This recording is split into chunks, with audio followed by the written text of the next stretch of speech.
Hello students, I am Dr. Rana, consultant gynecologist at Usha Bansal Nursing Home. Question is, risk of HIV transmission is highest during cesarean section, during antepartum period, during vaginal delivery, and last is the breastfeeding.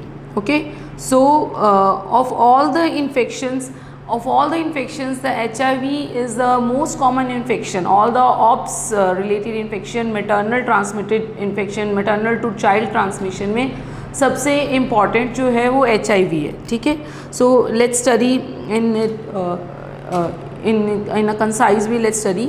सो अगर mother से बच्चे को जाएगा कि नहीं जाएगा HIV, ये depend करता है कि वायरल लोड कितना है. ठीक है, अगर तो लेस देन 50 कॉपीज़ है पर ml, viral load is less than 50 copies per ml, तो ये बिल्कुल भी नहीं जाएगा. और अगर उससे ज़्यादा है तभी ये जो है ट्रांसमिट होगा. वर्टिकल ट्रांसमिशन जो है, जो मदर टू चाइल्ड ट्रांसमिशन होता है उसको हम वर्टिकल ट्रांसमिशन बोलते हैं. ठीक है, तो ये जो डिपेंड करता है, एक तो डिपेंड करता है कितना वायरल लोड है, और नंबर 2 डिपेंड करता है कि कितना क्या पीरियड ऑफ गेस्टेशन है. ठीक है, क्या टाइम है. So it depends on timing. Is 20% vertical transmission it occurs before 36.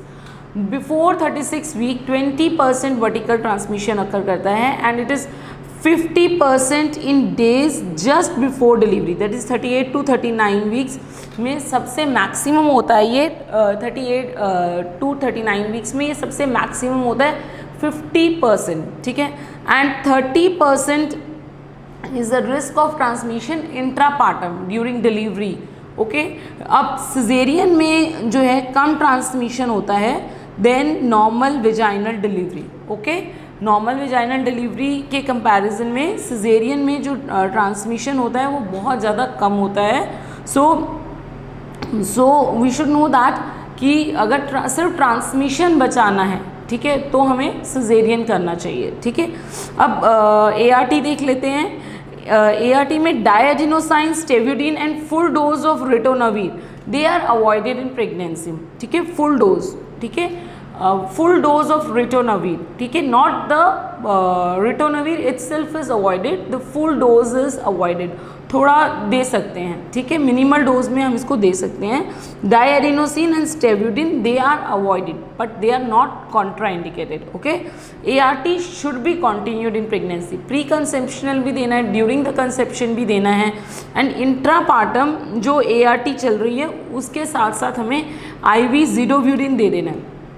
IV ज़िडोव्यूरिन दे देनी है. ठीक है, न्यूबॉर्न ART, और न्यूबॉर्न जो होता है उसको हमने ART प्रोफाइलेक्सिस देनी है. अगर कोई ट्रांसमिशन हुआ भी है तो वो वायरल मल्टीप्लिकेशन जो है वो स्टॉप हो जाए. ठीक है, जो ART है बेसिकली इसमें 2 ड्रग्स होते हैं NRTI के, न्यूक्लियोसाइड रिवर्स ट्रांसक्रिप्टेज इनहिबिटर के, और 1 ड्रग होता है प्रोटीएज इनहिबिटर का.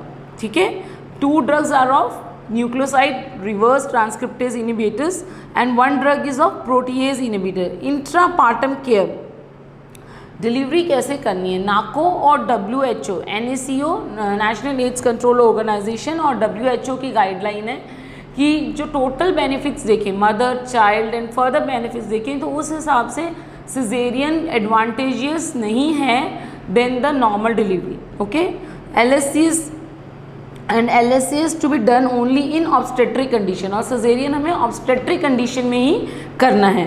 ठीक है, okay. So but you should know that जो वायरल ट्रांसमिशन है वो सिजेरियन में कम होता है then in the normal vaginal delivery. Okay, now otherwise अगर हम देखें, ये तो इंडियन कंडीशंस की बात की हमने कि caesarean is not advantageous then the normal delivery as per WHO and NACO. Otherwise जो प्रोटोकॉल फॉलो होता है वो होता है less than 1000 copies per ml है वायरल लोड की, तो NVD करनी है, normal vaginal delivery, and more than 1000 copies per ml है तो हमने सिजेरियन करना है. Okay, more than 1000 copies per ml है तो हमने सिजेरियन करना है. ठीक है, so that's all about it. So now the answer to this question is risk of HIV transmission is highest during, so the answer is risk of is highest during the vaginal delivery. ठीक है, caesarean में कम है, antepartum में हमने पढ़ लिया it's less, breast feeding में भी कम है. सो highest it is during the vaginal delivery. Thank you. I hope you like this video. Please subscribe my channel. Share this video to all the FMGS aspirants so that they too can get benefited from this. Thank you.